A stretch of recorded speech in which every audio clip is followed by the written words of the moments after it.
Hi everybody, my name is Marta Mama, I'm your basic queer bitch, and I'm here to explain to you all the references about Drag Race España Season 3. So first of all, thank you for liking this video, share it, share the love. Thank you to everyone that sends me PayPals. If you want to support my channel, you have all that information down below. And thank you so much for listening the podcast Exposed with Joseph Shepherd, because now I'm covering all the references in Drag Race España with him in his podcast. He is so amazing. I love him so much. He's such a professional, and you guys have been liking the podcast so far, so thank you very much. So let's go with this second episode. This episode is the lowest rated episode in the history of Drag Race España, you guys. That makes me so sad. I'm devastated because I was like so excited about Drag Race España all over again, and they're making the same mistakes they're making everywhere else in the world. We had something that worked wonderfully, that the people loved, and now it's crazy. But well, okay, let's start from the beginning. I'll cover that a little bit later. Let's start. First of all, Maria Edilia has just left. Everyone is very sad, and when they enter the workroom the next day, they come in all like marching and they say, Maria Edilia's formación. And that's something we say at drag shows. Like, you give a name to your fans and you say, like, I don't know, Carventistas formación, for those who like La Carvento, for example. And it's just a stupid thing. I think it was cute. Then they decide who is the trade of the season. I want to know your opinions because I think everyone is super cute in different ways. Clover is the one that was voted as the trade of the season. What do you think? She is super cute, a little bit too young for me, but I think Pakita is gorgeous in and out of drag.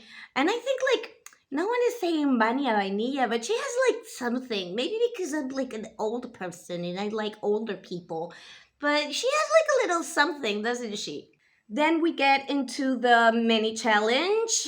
The whole episode is dedicated to Eurovision. I guess everyone knows what Eurovision is, but it is this song contest that we have every single year. And it's for countries from Europe and a couple that are not from Europe, like Australia, for example. Each country has a singer and a song, and each year they decide a winner. Spain has always been super big on Eurovision, and it's something that is very much from the gay community. The people that are very, very into Eurovision are usually like gay men. So it's something like kind of appropriate. It's part of our culture, part of the things we like. So in this mini challenge, you can see the pit crew. And first of all, shout out to Drag Race España because they included a trans pit crew member without saying that he was trans, without using him like this token like they did in the past season. And I thought that was super cool. Like, yes, include a trans man and treat him like the super hot dude that he is and not like a token. Thank you. I like that detail. And they interacted in a less sexual way with the pit crew, which I think was fun, refreshing, lovely. It's not all close-ups of their bulges. I liked the pit crew this episode. They make them find different countries. They only know the flag of the country. And on the other side, they have the artist that won Eurovision from that country. So they have like 2 clues to guess the correct country.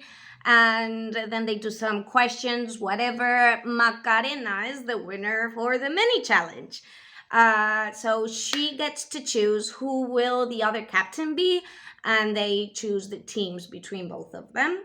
One thing that I did not like at all about the mini challenge or the whole episode is how they're pushing this narrative about Macarena that doesn't make any sense. You see all the confessionals with like Kelly Rowler and Chanela Norex, and they're talking about Macarena being so annoying and so hyper and not shutting up, and Macarena is doing absolutely nothing. This is something that didn't used to happen in Drag Race España, the way that not that much, but the way they're pushing these narratives make absolutely no sense, in my opinion. Macarena's just vibing there, doing absolutely nothing, and everyone's like, she's so annoying. I hope she shuts up. Like, shut up yourself. Thank you. So they tell the girls that each group is going to have to perform to the song Slow Mo by Chanel. That was the song that we had in Eurovision last year, and it was a huge, huge, huge success. It's probably the best well-known song about that year's contest, you know? We didn't win, we were third, but historically, we have performed very poorly in Eurovision, especially the last years. So the fact that Chanel went with Slow Mo and she was this huge, huge, huge favorite, and they were third finally, even though they didn't win, it felt like they won in a way, you know? So if you haven't checked it out, look it up. It was super interesting because she was able to dance and sing at the same time and perform vocally very, very well, which is super hard. And when I say dancing, I mean dancing. So each group has to choose one of the persons of the group to be Chanel, and the other ones will be like the rest of the dancers. And Chanel has to do a little dance solo. So yeah, the two groups are, first, Macarena's group were called Los Glitterazo or something like that. And it was Clover Bish as Chanel, Bisa, Chanel, the other Chanel, Chanel Anodix, Bestiah, Pink Chadora, and of course Maca, the captain. So Macarena was very smart. She selected all the good dancers, and the other team was Vainilla. Macarena chose Vania to be the other captain because she didn't want her in her team because she thought Vania couldn't dance, which in fact she can't. So yeah, Vania chose a lot of people that had more personality. Pakita, Kelly Roller, Drag Chuchi, Hornella, Góngora, Pitita, and herself, obviously. And her choice to be Chanel is Pakita, which is the one that looks like Chanel a little bit more, you know? And this group was called the Muerta Haris, which is a play on word with Mata Haris, which is a song in Eurovision by Azerbaijan, and they changed it to Muerta Haris. Muerta means dead. Then they get this super cute message from Chanel, nothing important there. But then what I wanted to talk about is that in the workroom, they start talking about something called the feather, and they translated it literally to the feather, which I was like, what? I did not understand why they were translating the feather just like that. Okay, in Spain, having feather is to be very flamboyant. Is being very fruity, is when you can really tell that someone is gay by the way they speak and by the way they act. You guys may call it like being limp-wristed, for example, but for us it's a noun, it's a word, pluma, feather. And we say someone has feather when they look gay, even if they're not, you know. The origin of this word is kind of interesting because there are like two different theories. One is the obvious, the feathers of the vedettes in the cabaret style, like the glamour and all these feathers. The other origin story is even more interesting. We don't know if it's true or not, but they say that in the Civil War, which was 1936 to 1939, the fascist group that ended up winning the war, by the way, the fascist group had some soldiers come over from the fascist Italy. These Italian soldiers had feathers on their helmets, and everyone said that they had like perfume on and they smelled really well. So the other side, the like socialist side, made fun of them, and they started calling them like fruity or like openly gay because they had these feathers and smell like perfume and all that. So since then, having feather means like acting very gay. And here we have a word that is plumophobia. It would be like feather phobia. And it's slightly different to being homophobic because this is something that we find pretty commonly in gay men, especially, where they want to be with a man that doesn't look gay. And it's like, honey, you're gay too. There's no problem looking like what you are, you know? So in this era where everyone has to be like super masked and there's like a little bit of misogyny behind all of that, and all the girls are saying that they love boys with pluma, with feathers, with this affectation.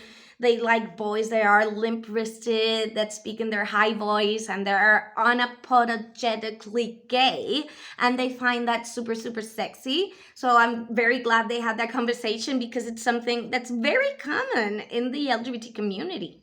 Then Vania, Vainilla, and Bestiah had a like tearful conversation. I didn't think that I was going to like Vania this much. I love that they put that little side of her as well, because we always see her making sexual jokes and that's it. But I'm starting to love Vania more and more with this like human side, and she's like so soft and kind. I wasn't expecting her because out of drag she looks like a punk dude, you know. The guest judge this episode is Soraya. Soraya is a Spanish singer. She went to Eurovision in 2009. Her song was La noche es para mí, the night is for me. And she ended up in 24th position out of 25.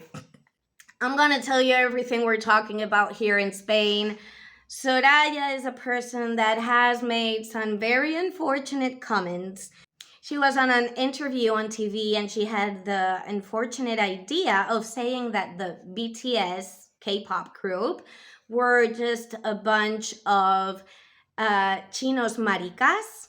Yeah, that was super fun, a little bit racist and a little bit homophobic. And, you know, a lot of people don't like her being a guest judge. Since then, she has said that she's sorry, that she has learned, that she has always had the back of the LGBT community and all that. Yes, yes, yes. But, you know, a lot of people don't want to forget all these things, and a lot of people want to forget all these things and just move on. So she is there. She is kind of a gay icon, or she was before opening her mouth. So yay. The 12 girls are on stage, but you can see clearly the two groups because they have different outfits. Then they perform the same song. They basically take turns. First you see one group and then you see the other group. The Macarena's team, El Glitterazo, is the one that has Clover Bish. And the other team, the one from Vania Vainilla, is the one that has Pakita. The way they edited this, I really only saw Clover dancing and then Pakita dancing, but the rest, it was all so messy in the edit that I cannot tell you who did well and who did bad. I do not know. I do not understand. But they all did their best. One thing that I wanted to explain was why Pink Chadora brought like a sandwich and started biting to it. During the whole episode, there are a lot of play on words with the title of the song, Slow-mo. Spanish people put like a little E in front of that, and we pronounce it eslomo. And eslomo, literally in Spanish, would mean like it's loin. It's this cut of meat, of pork, that we use very much, and we use it very much for bocadillos, for our sandwiches. So eslomo, literally in Spanish, it would mean like it's a steak, it's a pork fillet, it's a pork loin. And even the name of the challenge, they change it, it's not translatable, but they change it to Miss Lomo, which means like I break my back. So when it's Pink Chadora's turn, because she knew that she couldn't dance, she brought like a sandwich of lomo to make like the funny reference to is lomo, you know?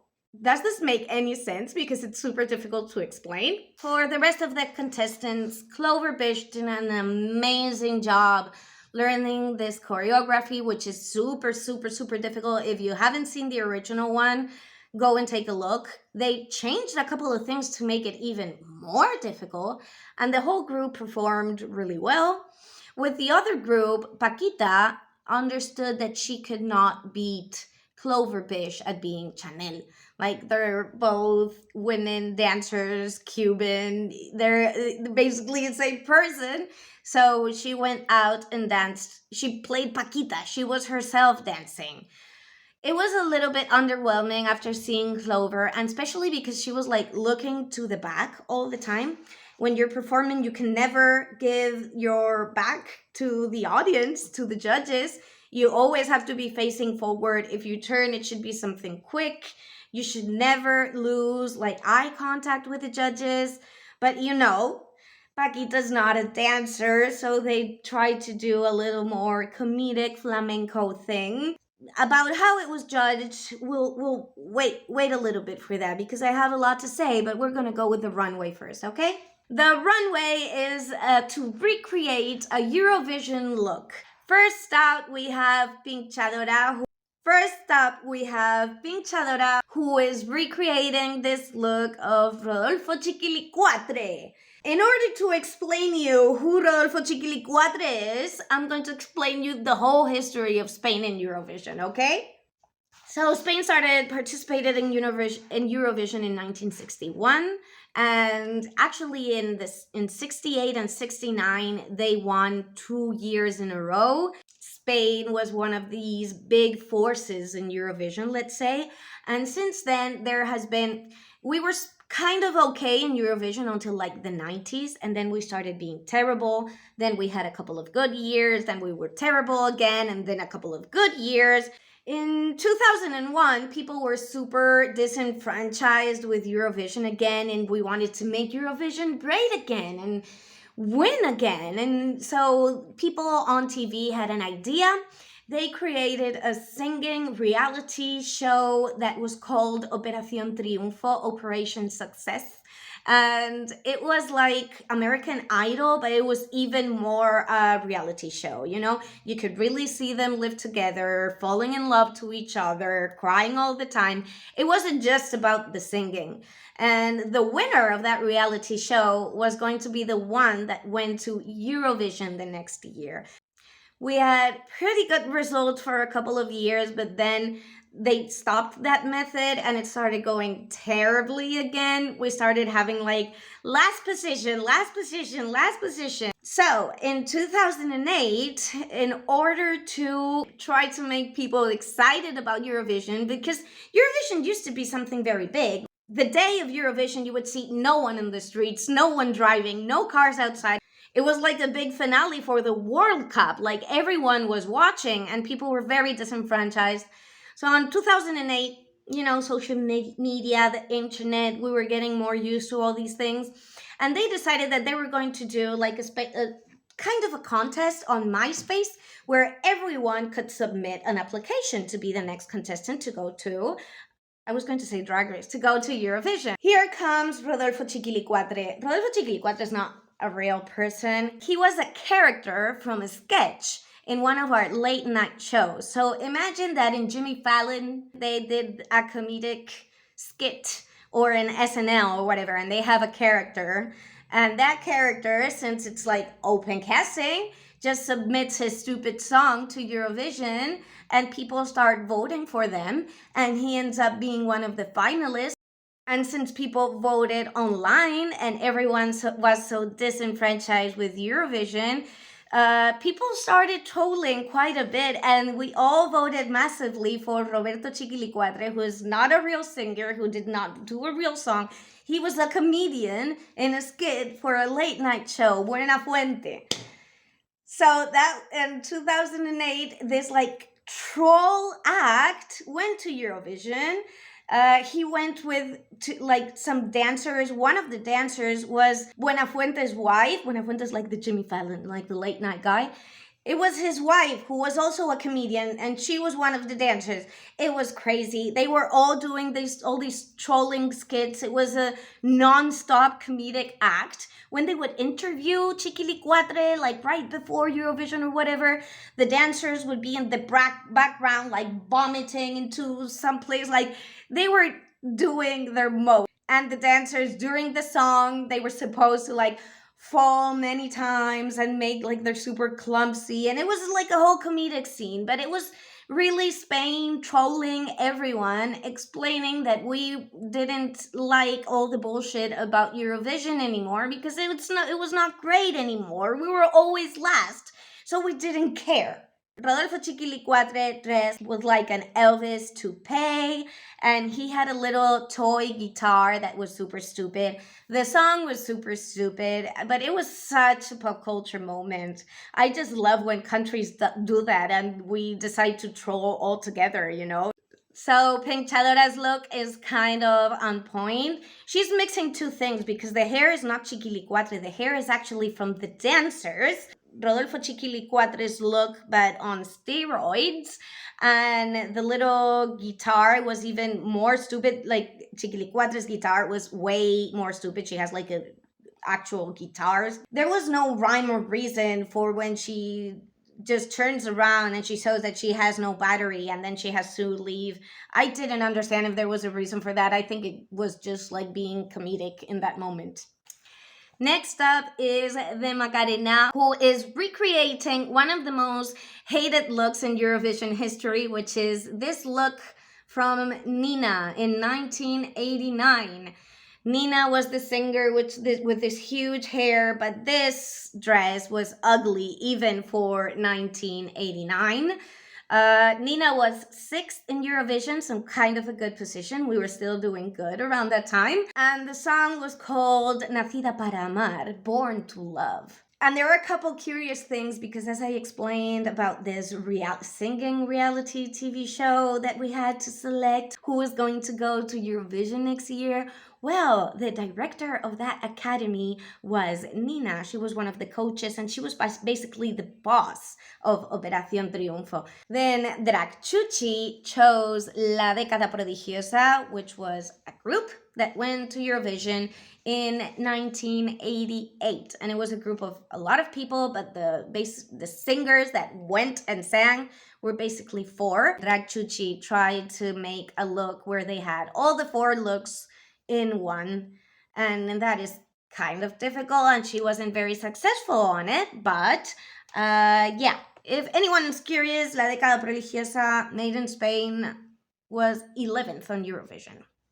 Then Vania Vainilla chose Remedios Amaya. Remedios Amaya went to Eurovision in 1983, and this dress has some history, so let me explain. Her song, Quien maneja mi barca, would be something like Who pilots my boat? Okay, and that's why Vania has like a little paddle. Remedios wanted originally to wear a black dress, but once she got there and she saw that the whole background was going to be black, she understood that she could not wear that, so she chose to wear the dress that she wore for the music video. But she didn't have any shoes that would go with that dress, so she just went out barefoot. And Remedios Amaya, it was her first time going to any other country. This was like a little bit traumatic for her. She said that she didn't want to perform barefoot because she thought it was bad luck. And after all these inconveniences and all these problems, Remedios Amaya ended up in the last position of the Eurovision contest. So Visa comes out with this outfit with like blue fringe. He's referencing Salomé. Salomé was our winner for Eurovision in 1969 with her song Vivo Cantando. And if you think of a fashion moment of Eurovision, a Spanish contestant at Eurovision, you will probably think of this one. Salomé won home because the year before that we had also won, and whoever wins is the host the next year. Some people say it's in part because of this outfit, and some other people say it was because Franco, our dictator, really wanted Spain to win because he was doing this campaign. He wanted like a better image for Spain in the rest of Europe. So yeah, that's what they say. This look wasn't fringe, it was beaded fringe. So it was all porcelain beads hand sewn to the garment. It was amazing in person. It was super heavy, 25-30 pounds heavy. She had 3 necklaces that were 2 pounds each. It was super difficult for Salomé to move and to dance. So she just wiggled and showed off all these porcelain beads. Actually, in Spain, they saw it in black and white, and the rest of Europe saw it in color because we didn't have color TV yet. This was super, super, super iconic for us in Spain. Bisa's interpretation of it is not as spectacular as the original one because she's using fringe trim. It's not beaded fringe. That would be impossible to make in the period of time that they have to prepare for Drag Race España. But anyway, she did her best. She chose a good reference, and yeah, she came out with this like headpiece. And then she reveals into Rodolfo Chikilicuatre. I've already explained who he is, but you know, a good choice. It's like the serious Eurovision and the less serious Eurovision. And I really loved her sideburns. She reminded me to someone. Then Hornella Góngora comes out and she looks as Nina. She chose the same reference as La Macarena. One thing that Hornella did better, I liked Macarena's look a lot better, but Hornella does this thing like expressing with her face, and Nina was very well known for having the biggest mouth ever, so her mouth was like this big and her expressions were always like super, super big. So Hornella comes out like and she looks just like Nina. It's amazing. Then Kelly Roller comes out and she looks like Betty Missiego, who went to Eurovision in 1979 with her song Su Canción, which means her song. She was actually second, one of her best placements in Eurovision, and that's the big like kaftan thing that she's wearing. Actually, shout out to her headpiece, her hair. I thought that was super camp and super well done. And then she reveals into Soraya, who is the guest judge. The original look was similar, but it had like a lot more beading. The fit was different. The whole look was different. In my opinion, that wig was the worst wig I have ever seen in my life. I'm sorry. And for me, that's okay. Like, I don't care if she has like a bad wig, but I don't understand that the judges are judging very, very harshly some things and not very harshly other things. Anyway, Kelly Roller presented two looks in one, so props to her, and she was on her skates, so props to her. But I just didn't understand how this was judged, so I cannot explain how they were judging it. I'm sorry. Then Pakita comes out dressed up as Azúcar Moreno. They are a duo of sisters. They went to Eurovision in 1990 with their song Bandido, and they ended up in 5th position, so a pretty good position. And this performance in Eurovision is kind of epic. So just as I was explaining about Remedios Amaya, Azúcar Moreno were supposed to wear 2 beautiful gowns by the designer Francis Montesinos, but like seconds before going on stage, both of their zippers broke. So they just had to grab a little black dress that they had in their luggage, and they weren't even pressed. They were all wrinkly. They just bought them in a street market, whatever, for very, very cheap, but that's what they had. So they put that on, and when they went out stage, there was music live and like a recorded part of the music, and that was out of sync. So they stopped the whole performance. They went out stage, they started complaining, and they started their performance again. And even with all those problems, they were 5th. So since they're sisters, they are very similar. She reveals from one sister with the big hair to another sister with the low bun. But then she has the next reveal, and she reveals onto herself, like the third Azúcar Moreno. She was doing even like the same dance that Azúcar Moreno did. I thought this was a very successful look because it's a very referential moment of fashion in Eurovision. So I think that was successful. I like the performance, the delivery. The judges ate it up. She looked gorgeous, but maybe it's not the most, produced. Then Bestiah went out as Edurne. Edurne was the contestant on 2015. Her song was Amanecer, and she was 21st. So it's not very memorable, but well, this is the original one. Then Clover went out as Salomé again. The wig was terrible, but the outfit wasn't terrible. It wasn't more terrible than Visa's. They were pretty similar. Yes, you could see the fabric underneath, but that's really not the point. The judges said that Clover didn't win because of this look, because the fringe was not like well done or whatever. So Clover posted her redemption look for this look. She had like fringed hair and a lot sexier, and she made her interpretation of this look. And I just think that many times, if you don't have the resources and the context going into Drag Race, it's extra hard.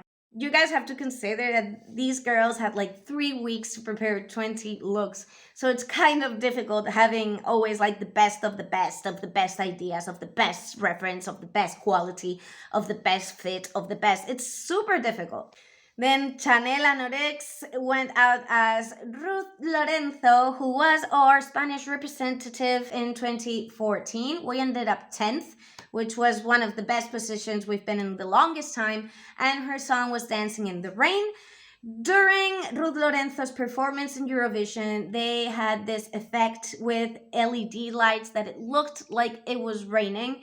Ruth went out with like super wet hair, so it really looked like it was raining. Well, Chanel Anorex made an interpretation like she has been wet a little too long, so now she's like completely rotten from being this wet all this long. And shout out to her toenails.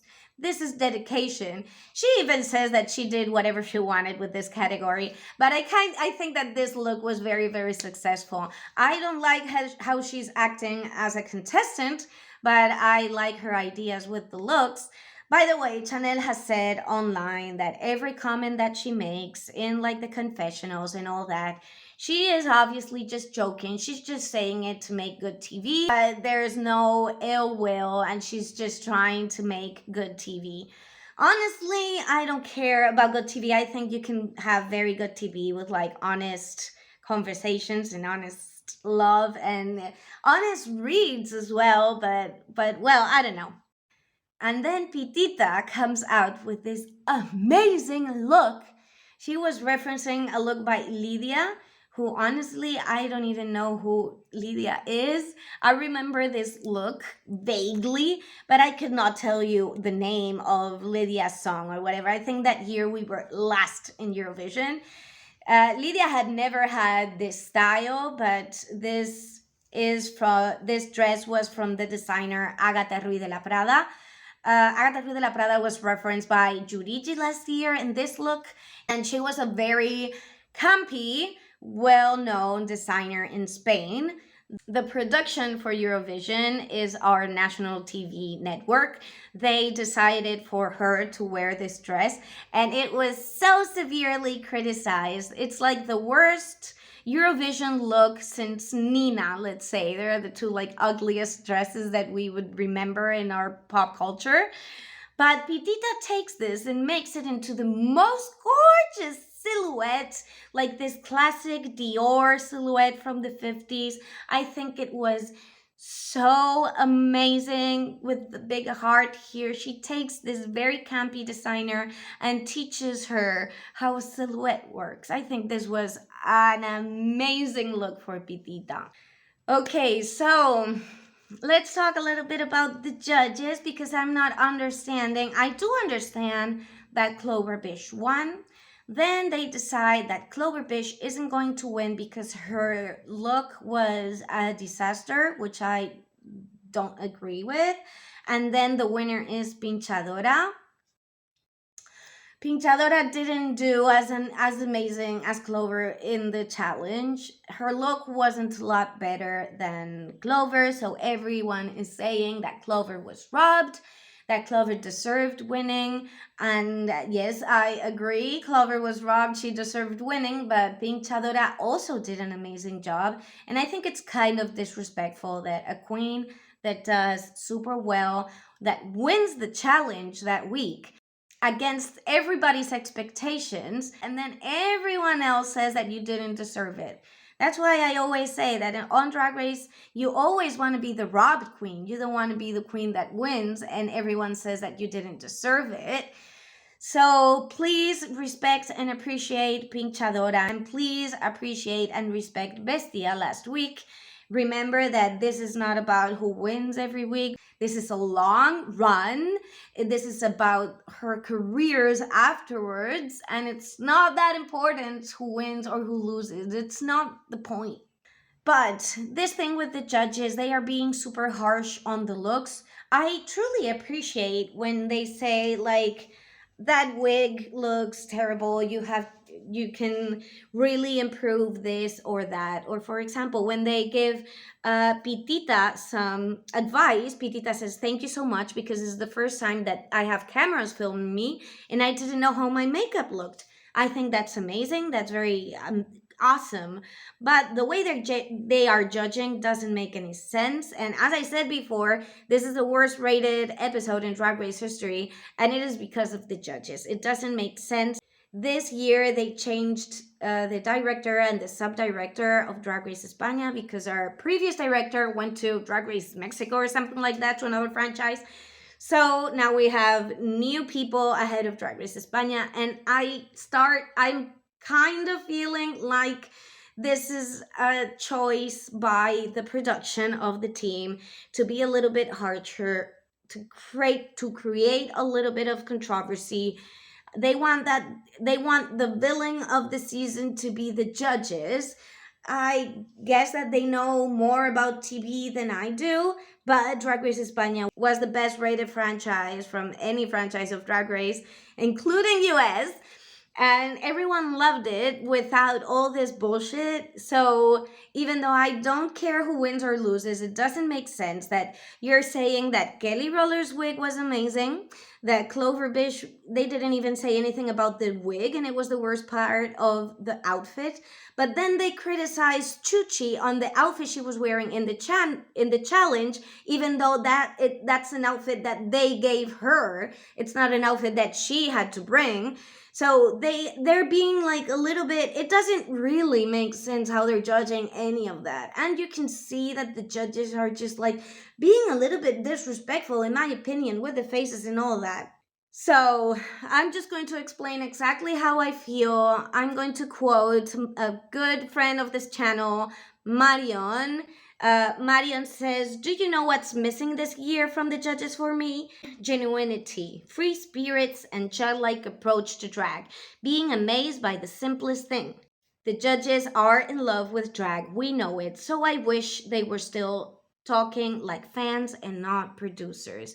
I agree 100%. I think this is intentional, and I think it's a wrong decision, and I still support the production and everything. When they do something that I like, I will say it, and when they do something that I don't like, I will say it too. Again, if the judges aren't falling in love with the queens, we cannot fall in love with the queens.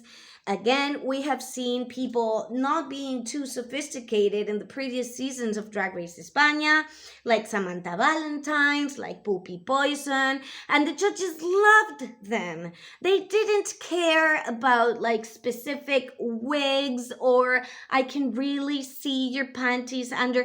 That has never been Drag Race España, and that was precisely that thing that people loved. Not that the judges didn't think that anything was wrong. Anytime they thought anything was wrong, they would say it very openly. But the fact that the judges are not falling in love with it, they're being very, very hard on the girls, and they're criticizing stuff that doesn't make any sense. So in the top this week, I just said it, it's Pink Chadora. Clover deserved it too. In the low placement, we have Pakita, which did a bad challenge, but her look was kind of good. And the bottom two are Vania, Vainilla, who did an okay, I didn't see you very much challenge, and which their look that they loved, kind of, which it wasn't really amazing, but they liked her look. And Drag Chuchi, who was the best on her group, who really carried the weight of the whole group, whose runway look was terrible, but that has never been like a super deciding factor on Drag Race. She was the best of her team in the challenge. And they lip sync to Soraya's song, and Chuchi very sadly has to leave. I love the conversation that they have backstage where Vania, who was a team captain, says, thanks Chuchi very much because she carried the weight of the whole team because Vania wasn't able to do so. I thought that was super classy. I thought it was a very honest conversation as well. I really believed that. I really don't believe anything that the judges are saying. And I have always believed what the judges say. The thing I like the most about Drag Race España the past 2 seasons is that every time someone went home, you understood why and you still loved them. You still liked them. You understood that they lost that challenge, but everyone went home like kind of being very loved by everyone. And I don't think that's happening anymore. I'm still in love with the girls, and of course I will still be covering it, but I understand that it was the lowest rated episode in Drag Race history, and I agree. And before we finish, I want to say thank you to the people that send me PayPals. Thank you to Erica, thank you to Marian, and thank you to Julio. You're very much appreciated. If you want to support my channel, you have my PayPal account down below. You can like, share, subscribe, share the love. And remember to listen to Expose with Joseph Shepard and myself covering the season of Drag Race España. Thank you very much. I love you all. Kisses. Stay queer.